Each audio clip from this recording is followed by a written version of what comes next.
When we go in, I says, the Robin Hood is home in the country. A night out in the Black Country.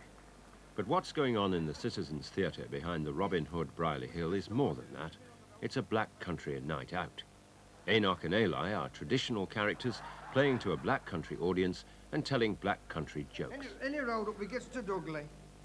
There was a shopping. Now in the folks, a shopping. I thought it was Christmas. Never since a minute.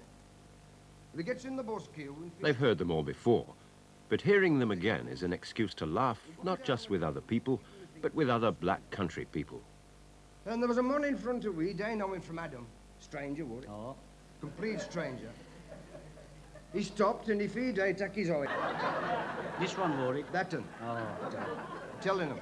He took his eye out, glass none, throwed it on the floor and went up there and he cotched it. Stuck it back in the hole.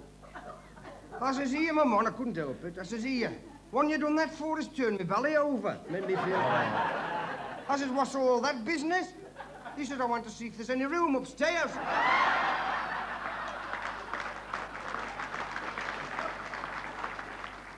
Perhaps the hearty laughter echoes how hard the other side of life is here. Hammer and steel and fire provide the living, but one that has to be sweated for. And often it's father and son that sweat side by side. Arthur Bradley and his son Michael are self-employed chain makers, one of the trades the area's built on. They have skills that go back far beyond the machine age, but skills that are in demand for special jobs such as renewing the chains on Cardiff Castle, painstaking work, craftsman's work.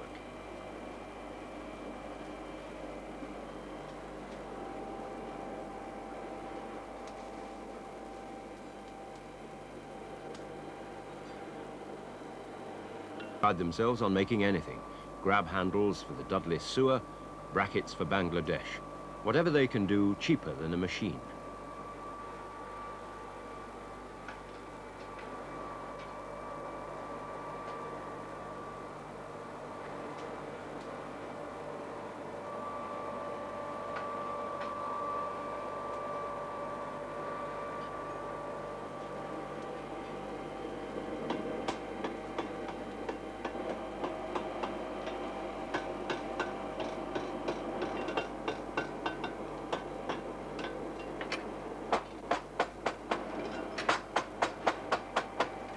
There are hundreds of small enterprises like the Bradneys to the south of Dudley Castle, where the land belies the title Black Country.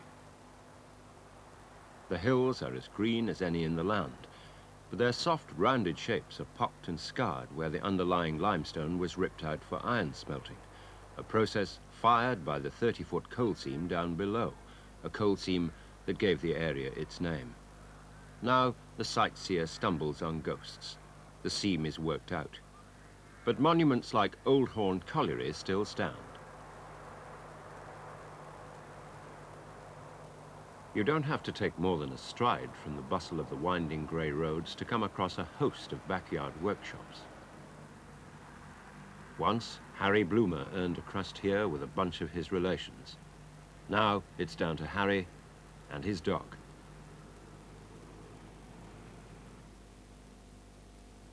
And for every hearth that glowed and spat a few years ago, there's only the odd one now. The men who sweated here were members of one of the last cottage industries, make 100 links, then go off to the pigeons or the pub. Even many of the bigger chain-making firms that grew fat in the late 19th century have gone downhill. Once their sheds rang with the noise of gangs of men working 3 to a link. Days when a team of horses was needed to drag away the proud product, such as the only bit of the Titanic that actually did its job.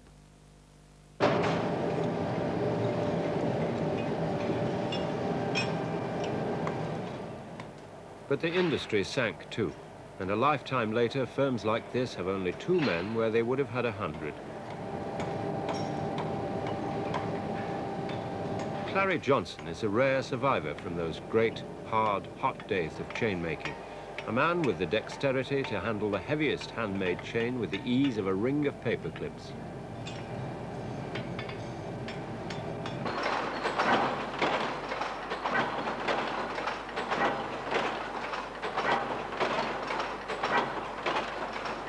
Today, machine-made mile steel chain has replaced handmade wrought iron.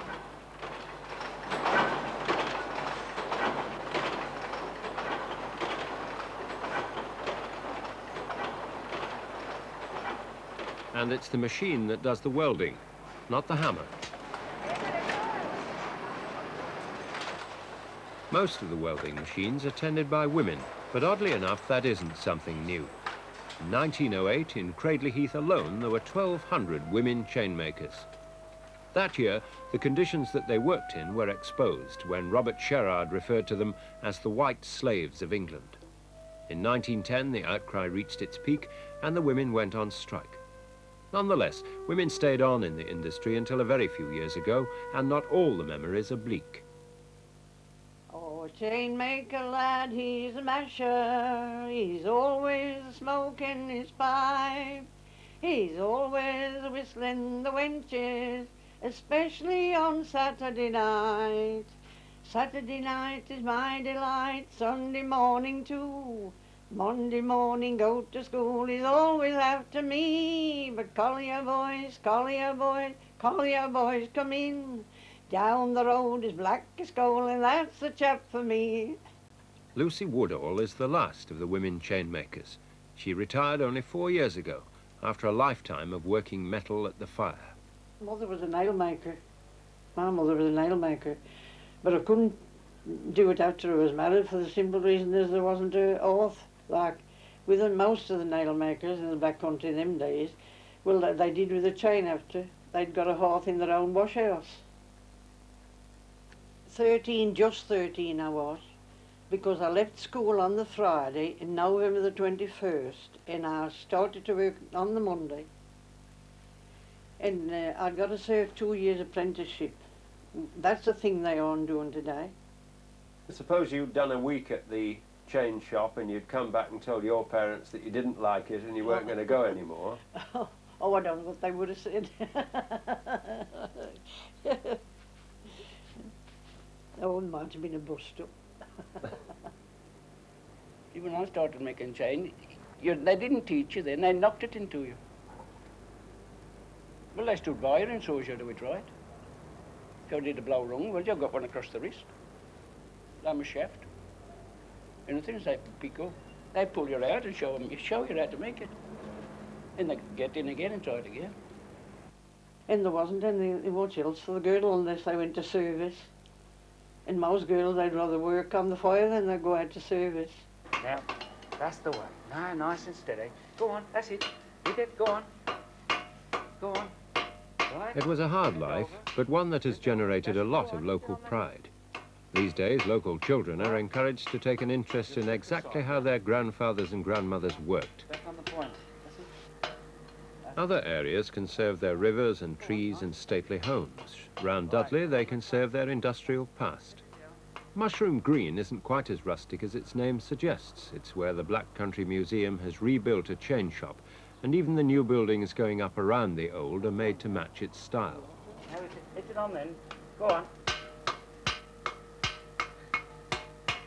Now, knock the sides down. Knock the sides down. There we go. Right.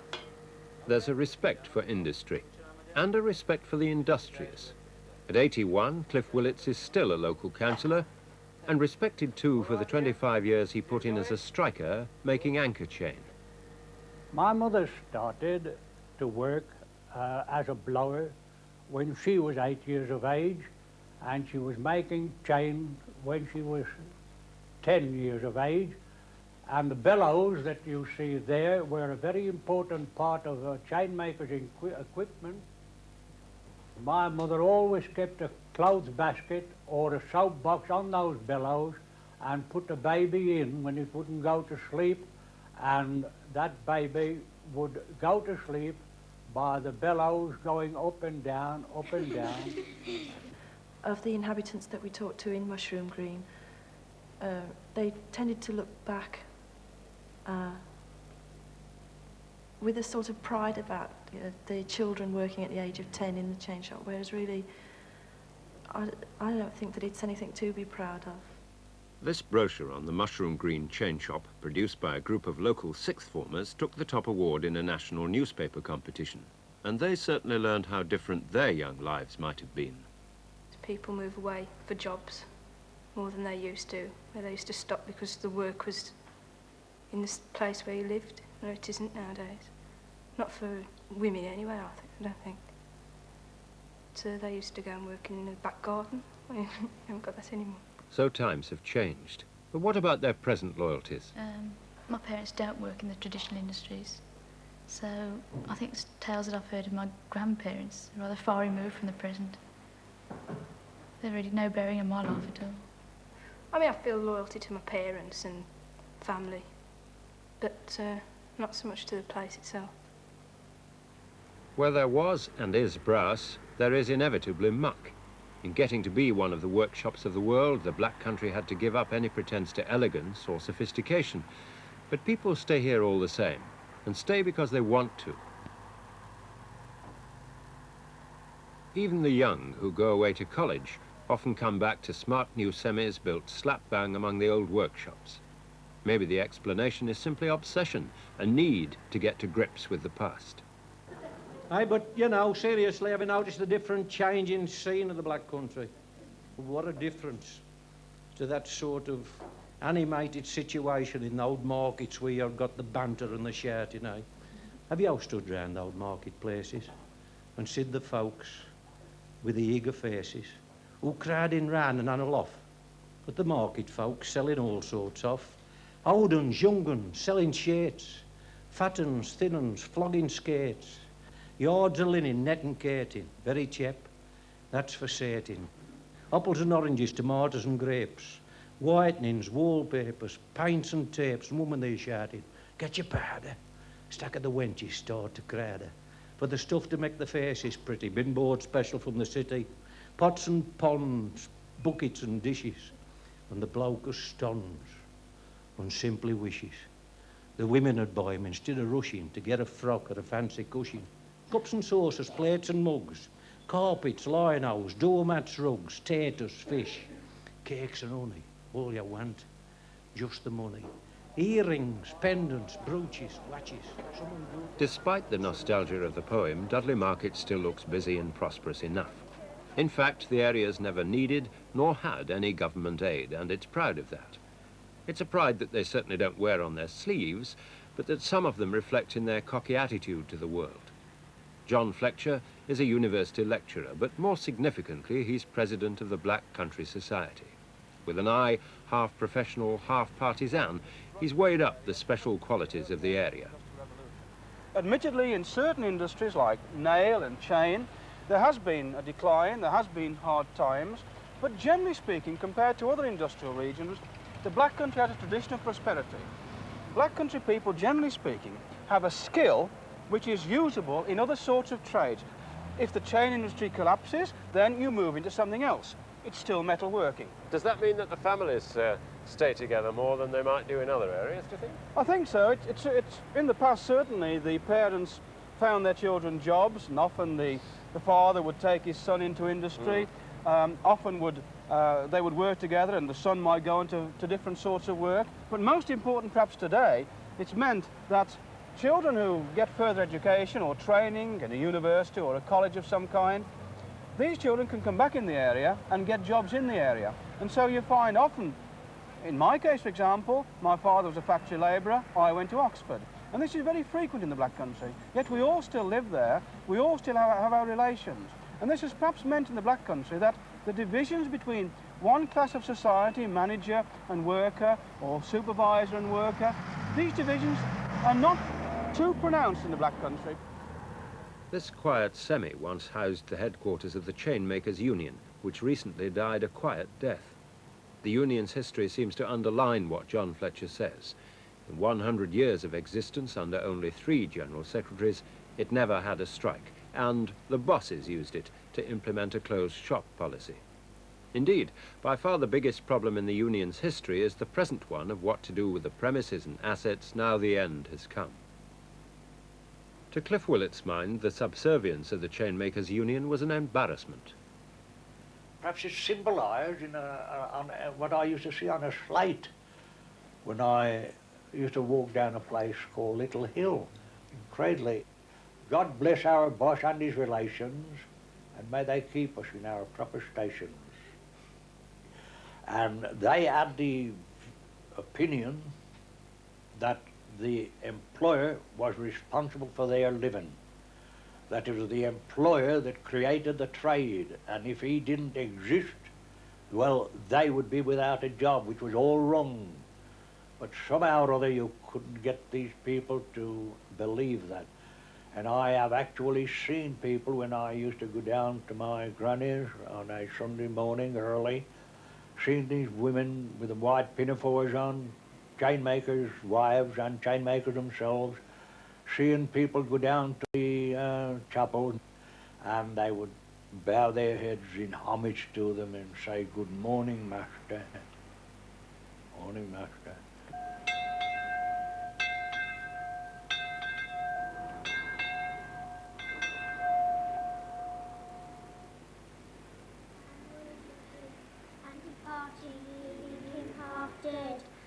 And by chance there came down a certain priest that way, and when he saw The Two Gates Ragged School is one of many founded 200 years ago by John Pound.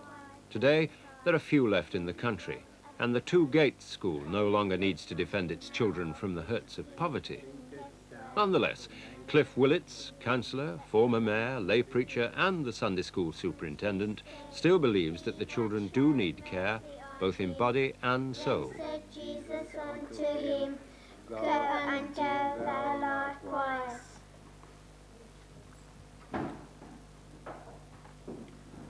Now we shall sing the hymn number 5, "When upon life's billow you are tempest tossed."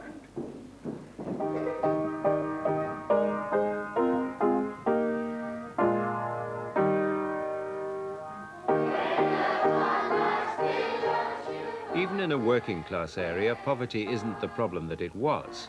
But for these kids in the 1970s, the tradition of Sunday school is still a protective one.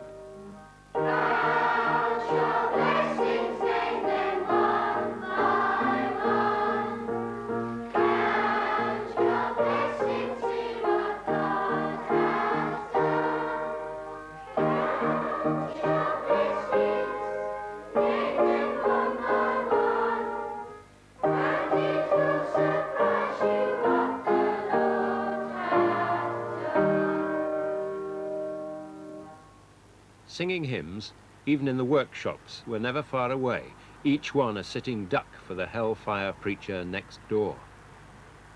I well remember this at our own chapel one Sunday night when a man was laying it on that drink was the cause of all poverty and it was an evil, and my mother stood up in the service and she said, "You can say what you don't mind, but I'm going to my offer pine because I think it does me good."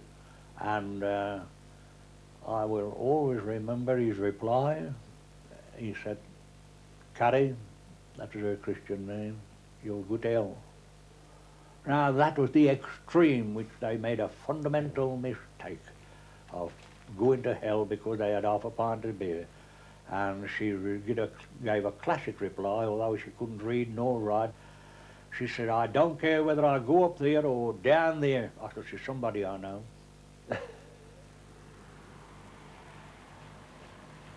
The pubs, like most other things in the Black Country, are functional. 2 bay windows to get your back into and a door for opening time. But they were there to satisfy the thirsts of men with hot and heavy work, and to provide an escape for people who found work too dreary.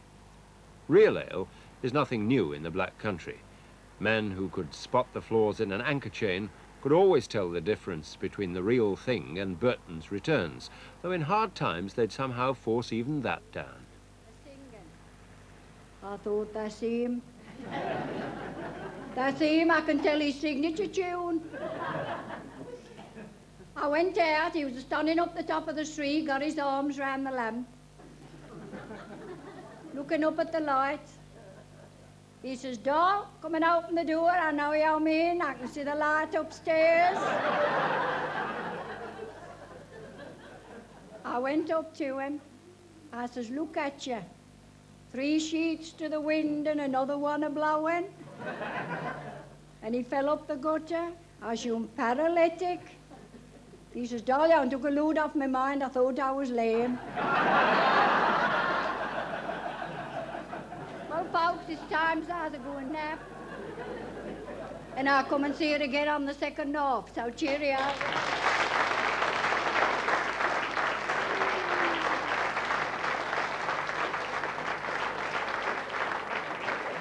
Have you noticed the different dialects with the, various people coming on? That how we speak is in the news. I bet you've heard all sorts of views. Now, some reckon we accent's due to the grime which goes down with Wazins most of the time.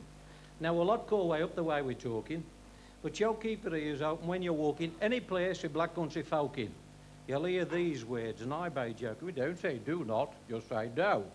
That's the truth, but then you know, going is going and come is come. If you're going high, I'm going one. Where you been? Where have you been? Trust you with it and see what I mean. Teachers at school, I'm teachers at school. Study a bit if your hours are early, you can prove it yourself, you take a vote. Nobody speaks English the way it's out, so don't get flummoxed, don't know. That's simply confused. I've quoted but few of our words that are used, with accentuation that are positively more. We are the wool, we sure are, we go. The language of the Black Country people comes from the simple fact that as the Saxons invaded the country, they drove the Celts in front of them into the Welsh hills, and then, of course, overlaid the Celtic civilization with their own civilization, their own language. For example, in the Black Country, you get names like Votensburg, that's Voten's Fortress, Wensbury, Votensfeld, Voten's Field. Names like this show you how the pagan religion held on in the Black Country, whereas in other parts of the country, of course, Christianity was removing these sorts of names. In fact, some people would argue that the Black Country people never had any Christianity at all. The Norman incursion was a small one. Dudley Castle, for example, not much else in the Black Country that's Norman. And then throughout the Middle Ages, the soils were heavy, clayey, what we call tocky-bonk, and, of course, not a very prosperous area, really. And so the Industrial Revolution, when it came along, was mainly mining, coal and iron. The people were introverted, they didn't accept outsiders easily. And the only incursion really came in the 19th century with the Irish, and then, of course, in the 20th century with the coming of the immigrants. With that exception, the Black Countries remained fairly untouched. So what are the Black Country people physically? Are they Anglo-Saxons or are they Celts or what are they? I think fundamentally in stature they're Celtic. They're squat, well-built. They say that people in the Black Country look like bull terriers when they get out on all fours. Sounds as if the Black Country people ought to be able to trace their origins back to the year dot. You must remember they were mainly working people. They often didn't worry too much about registering births and deaths. They didn't bother with getting married. Records weren't kept at all. Photographs weren't made. And so I suppose people can get back to about 1850, but beyond that, it's very difficult.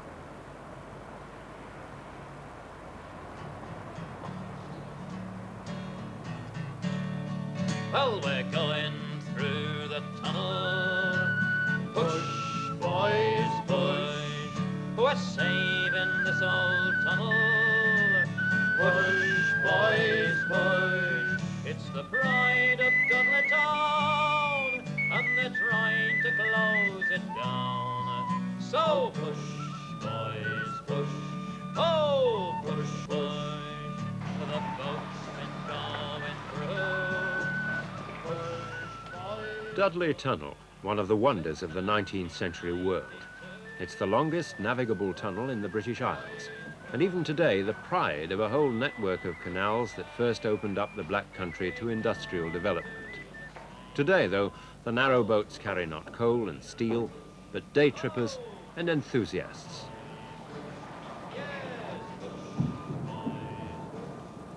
If you take a narrow boat today and travel the length of the tunnel, you emerge into this basin, once packed with limestone barges.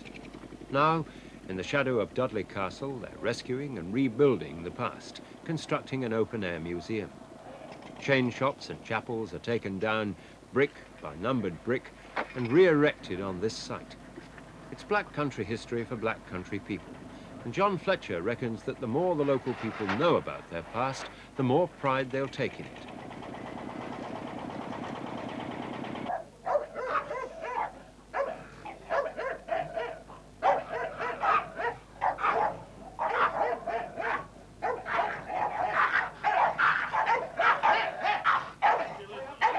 There's more local history when the Staffordshire Bull Terrier Society meets, though it's a different kind of pride and a different kind of face. For many people, the most famous product of the Black Country is in fact the Staffordshire Bull Terrier. As you can gather, a noisy and aggressive animal. I don't say the best dogs, but the dogs, you know. The origins? The origin comes from Cradley and around this area, you know, and dogs from other areas have originated from this area. Well, I've heard that the best fighting dogs come from the Darlington and Willenhall area. Well, there's quite a few good fighting dogs come from the Darlington area, but also there's some good fighting dogs come from the Cradley Heath, Old Hill and Dudley around this area. Probably years ago, the different types of dog came from different areas, but not today, because if you've got a good dog over here, people in Darlington will come and use him. Or if you've got a good dog in Darlington, people from over here will go and use that dog. Mm-hmm. You see, you'll travel miles to use dogs today. So what you're getting, in fact, is not a Cradley dog or a Darlington dog, but a black country dog. A black country dog.